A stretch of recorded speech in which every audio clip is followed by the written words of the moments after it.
Bah, il y en a qui n'ont pas poussé. Enfin, du coup, qui ont moisi, pourri. Donc c'est un peu déprimant de bosser 1 an pour avoir des résultats comme ça, quoi. La récolte de cette année sera catastrophique. Depuis que cette agricultrice ne peut plus utiliser de néonicotinoïdes, ses champs sont malades, atteints de jaunisse. Là, en fait, la maladie, on la voit parce que les feuilles, elles sont jaunes. Et aussi parce que la betterave, elle est de cette taille-là. C'est vraiment la taille d'une carotte, en fait. Sur ces 36 hectares, ce sont des tonnes de récoltes qui partent en fumée. Je pense que je vais perdre autour de 40 000 euros, si ce n'est pas plus. Comment je fais pour résister à ça? Je vais faire des emprunts auprès de la banque pour combler le manque. Début d'espoir, la réautorisation des néonicotinoïdes, pourtant jugés nocifs pour les abeilles.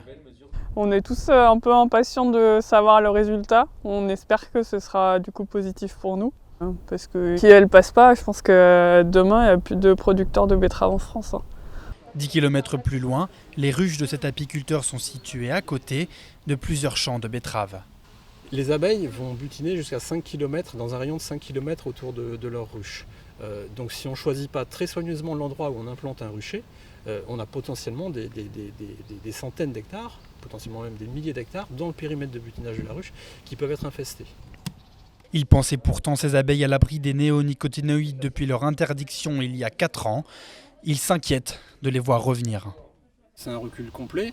Et surtout, c'est un constat d'échec, encore une fois.